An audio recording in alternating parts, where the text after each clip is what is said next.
Good morning students. BA final year political science की class. इससे पहले हमारी 2 क्लास हो चुकी है। पहली क्लास में हमने थिंकर वाला पेपर, जो फर्स्ट पेपर है आपका, उसके अंदर पहला यूनिट का टॉपिक आपने अरस्तु वाला हमने टॉपिक पढ़ा, और उसके बाद हमने सेकंड पेपर जो था आपका इंटरनेशनल रिलेशंस है ना, अंतर्राष्ट्रीय संबंध, उसके अंदर मैंने आपको रियलिस्ट थ्योरी पढ़ाई, यथार्थवादी उपमा। और आज हम बात कर रहे हैं इसके यूनिट सेकंड का टॉपिक कार्ल मार्क्स। देखिए स्टूडेंट्स, ये जो क्लासें हैं ये आपकी रिवीजन की क्लासें हैं, और इसमें हम आपको पूरी बात नहीं, केवल आपको निर्देश देंगे। ठीक है, पढ़ा आप लोगों ने सारा है कि आपको एक बार हिंट मिल जाए और आप उन क्लासों को व्यवस्थित कर पाए। देखिए, कार्ल मार्क्स की बात करेंगे। जैसे कि मैंने आपको थिंकर वाले पेपर के लिए बताया था कि अपने को सबसे पहले एक कोटेशन लिखनी है।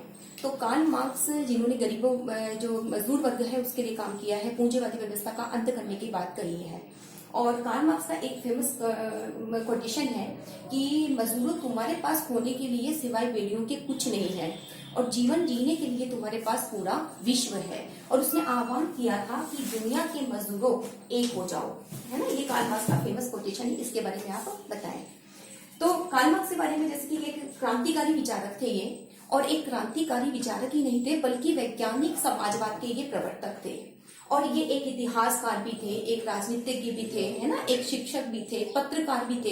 इसलिए जो कार्ल मार्क्स का जो अध्ययन है वो केवल राजनीति विज्ञान के विद्यार्थी ही नहीं करते हैं, बल्कि ये पेपर दर्शन के अंदर भी पढ़ाया जाता है। कार्ल मार्क्स अपन दर्शन में भी पढ़ते हैं, कार्ल मार्क्स सोशियोलॉजी वाले में भी पढ़ते हैं, है ना। तो इसलिए मैंने आज ये वाला टॉपिक आपका कार्ल मार्क्स लिया है।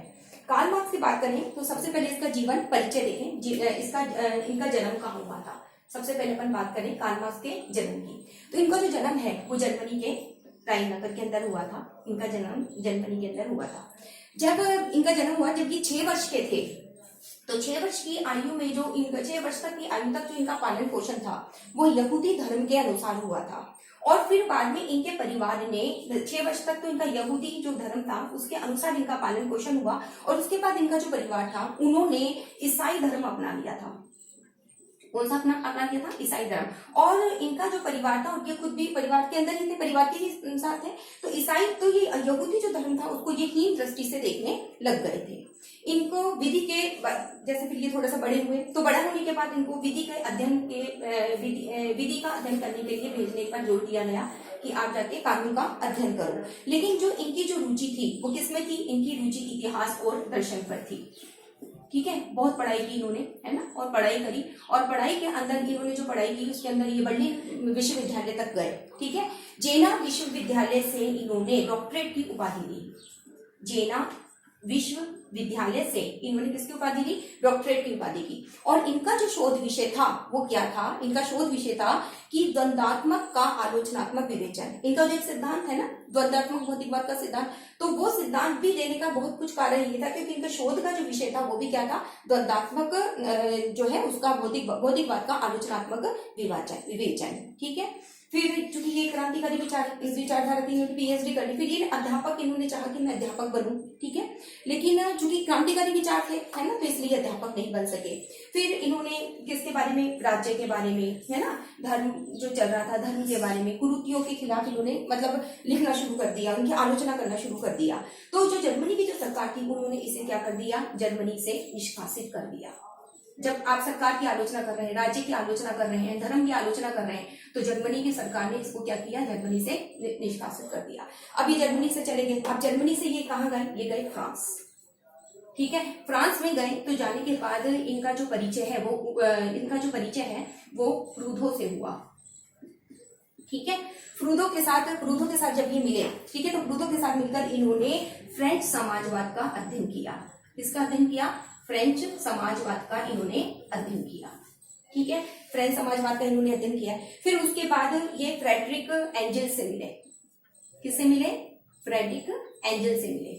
जब ये एंजल से मिले, फिर एंजल से मिलने के बाद इन दोनों ने मिलकर कम्युनिस्ट मैनिफेस्टो, है ना, उनको पढ़ा, उसकी रचना की, और अंत तक ये जो एंजल्स है, फ्रेडरिक एंजल्स है, वो इनके साथ रहे थे। ठीक है, तो इस तरह से ये इनका जीवन है। पूरा जीवन इन्होंने एक तरह से पूरा दरिद्रता के अंदर और भटकते हुए बिठाया, और लास्ट के अंदर जब इनकी मृत्यु हो गई, तो इनकी मृत्यु होने के बाद जो इनके विचार थे वो किसके नाम से? मार्क्सवाद के नाम से जो इनके विचार हैं वो प्रसिद्ध हुए।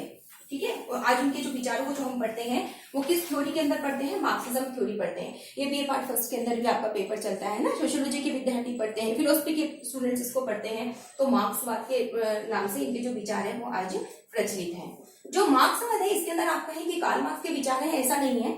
इसके अंदर जो मार्क्सवाद है इसके अंदर इनके जो अन्य जो साथी हैं, जैसे इसके अंदर ये अपन कह दें कि कार्ल मार्क्स के अंदर इनके लेनिन के, मायो के, है ना, इनके भी विचार हैं। ठीक है, तो ये हुआ इनका जीवन। फिर आएगी इनकी रचनाएं। इनकी किताबें कौन कौन सी थी, इन्होंने बहुत लिखा, पत्र पत्रिका लिखी है ना। इनकी जो फेमस जो पुस्तक है वो है दास कैपिटल। कौन सी है इनकी किताब, दास कैपिटल। ठीक है। नेक्स्ट इनकी है कम्युनिस्ट मैनिफेस्टो। Communist manifesto. इसके अलावा इनकी किताब है होली फैमिली, है ना, या हिंदी में इसको कहें तो क्या होगा, पवित्र परिवार। ठीक है, आदि कई इनकी रचनाएं हैं, वो अपनी इनकी रचनाएं बताएंगे। ठीक है। फिर मेन जो पढ़ना है वो कार्ल मार्क्स के अंदर आपका जो बड़े जो क्वेश्चन आएगा वो कोई ना कोई इस पे सिद्धांत पूछे जाएंगे। इन्होंने 4 सिद्धांत दिए हैं। ठीक है, कार्ल के जो 4 है वो सिद्धांत है।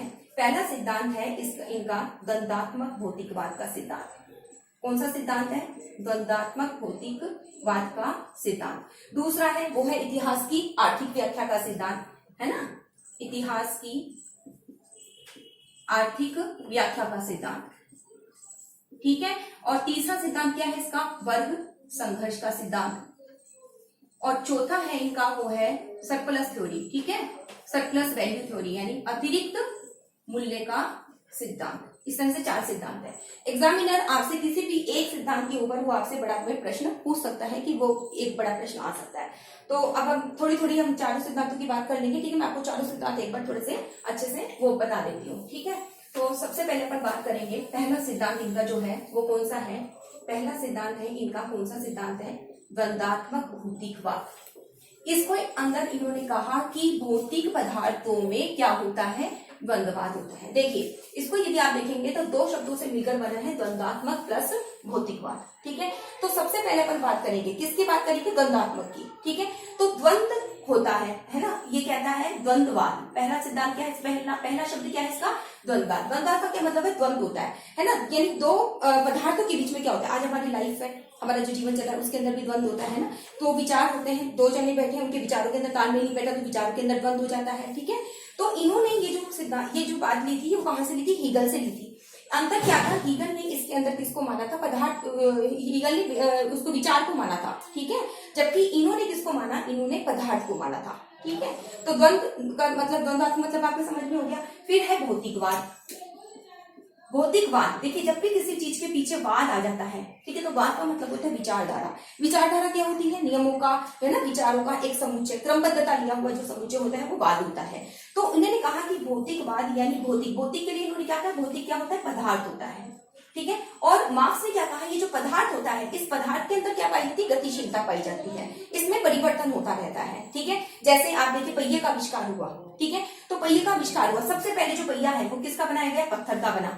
ठीक है, फिर उसके अंदर कुछ कमियां थी, फिर उसके अंदर विकास हुआ और उसका किसका बना, लकड़ी का बना।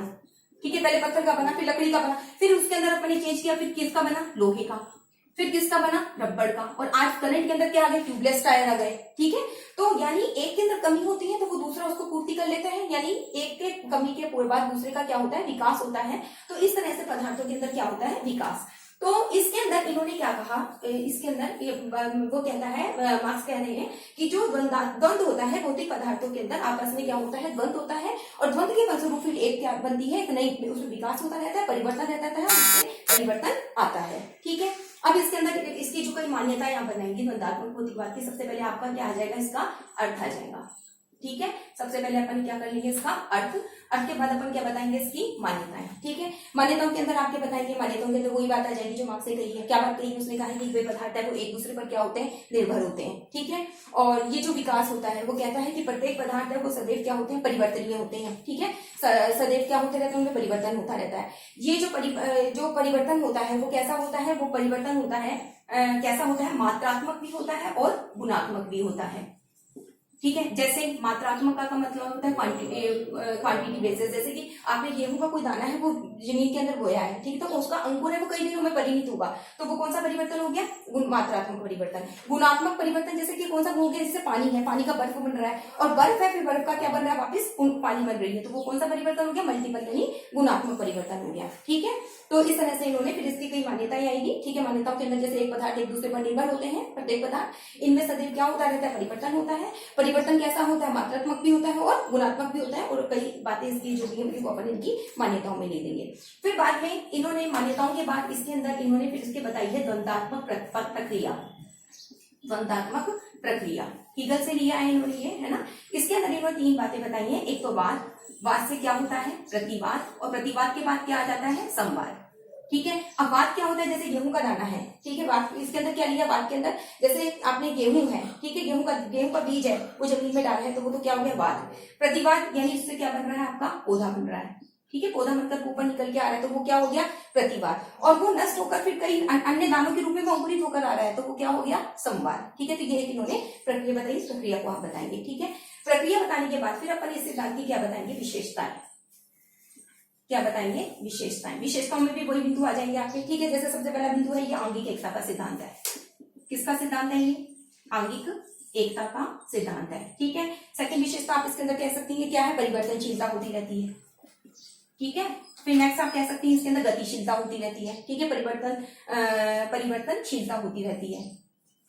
फिर अपन कहेंगे ये जो परिमाणात्मक परिवर्तन होते रहते हैं। ठीक है, गुणात्मक और संघर्ष का नियम है। इस तरह से करके अपन इसकी कर देंगे। ठीक है, अब ये तो हो गया अपना कौन सा सिद्धांत, पहला सिद्धांत। अब ठीक है, ये तो मैंने डिटेल से आपको ये पहला सिद्धांत बताया। सबसे पहले आप सिद्धांत का अर्थ बताएंगी, उसकी मान्यताएं बताएंगी। ठीक है, मान्यता बताने के बाद द्वंदात्मक प्रक्रिया बताएंगे, फिर विशेषता बताएंगे, इस तरह से सिद्धांत है। अब हम बात कर रहे हैं इनके दूसरे सिद्धांत की। कौन से सिद्धांत है, इतिहास की आर्थिक व्याख्या का सिद्धांत। इतिहास की आर्थिक व्याख्या का सिद्धांत। इसके अंदर इन्होंने क्या बात कही है, मैं थोड़ा सा मूल आपको उसका बता देती हूँ, उसका करें।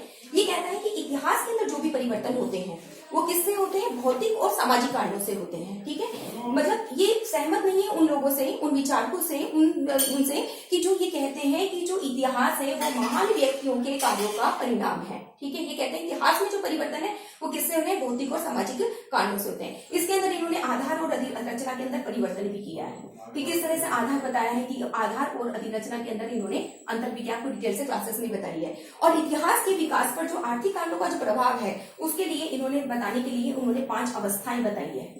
ठीक है, 5 अवस्थाएं भी बताई है। कौन से सिद्धांत के अंदर, सेकंड इतिहास की आर्थिक व्याख्या के सिद्धांत। सबसे पहले जैसे कौन सी अवस्था आती है, सबसे पहले आती है अपनी आदिम साम्यवादी अवस्था। ठीक है, फिर बताइए इन्होंने कौन सी अवस्था, दास अवस्था। ठीक है, आदिम साम्यवादी के बाद कौन सी व्यवस्था, दास अवस्था। फिर उसके बाद आ जाती है कौन सी, सामंतवादी व्यवस्था। ये तीनों तो जा चुकी है वर्तमान के अंदर, देखें।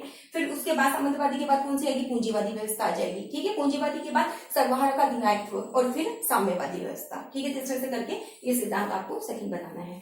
अच्छा, तीसरा सिद्धांत है वो है क्लास स्ट्रगल थ्योरी, वर्ग संघर्ष का सिद्धांत।